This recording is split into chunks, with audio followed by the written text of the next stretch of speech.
करना है, पुलिस को आगे करना है। E20 धोरण देशामध्ये आणल्यामुळे देशातील सर्व नागरिकांची गाड्यांची वाट लावायचं काम या नितीन गडकरींनी केलेलं आहे। देशातील रस्त्यांची अवस्था बघा, ब्रिजेसची अवस्था बघा, या सगळ्याचा निषेध करण्यासाठी आज आम्ही येणाऱ्या काळामध्ये हे आंदोलन तीव्र सबंध महाराष्ट्रामध्ये केलं जाईल आणि आमची एकच मागणी आहे की आपल्या हितचिंतकांचा फायदा करून देण्यासाठी हे धोरण देशावरती लादण्याचं काम या मंत्र्यांनी केलेलं आहे आणि त्यांचा राजीनामा मोदींनी घेतला पाहिजे।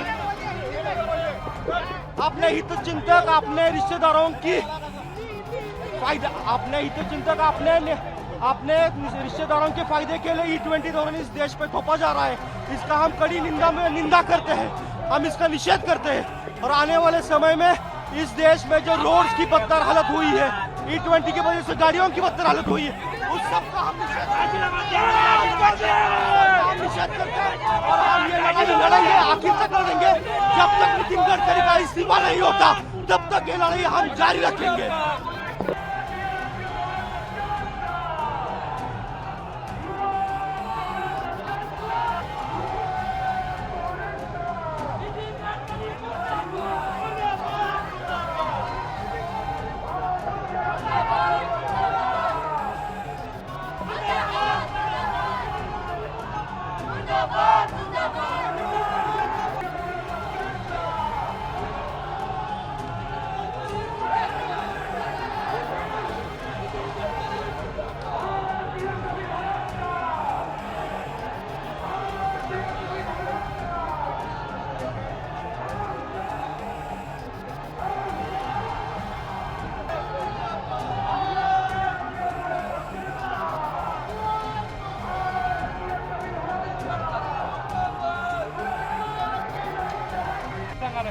ज्या प्रकाराने नितीन गडकरी साहेबांनी स्वतःचे खिशे भरायला आणि स्वतःची कंपनी मोठी करायला संपूर्ण देशाचं नुकसान केलेलं आहे, आज प्रत्येक व्यक्तीला जबरदस्ती E20चं पेट्रोल विकत घ्यावं लागत आहे। लोकांच्या गाड्या खराब होत आहेत आणि 170 रुपये प्रति लिटर हा शुद्ध पेट्रोल आपल्याला मिळत आहे। एका काळात तो 60 रुपये 70 रुपये होता, तो आजच्या तारखेमध्ये 170 रुपये झालेला आहे।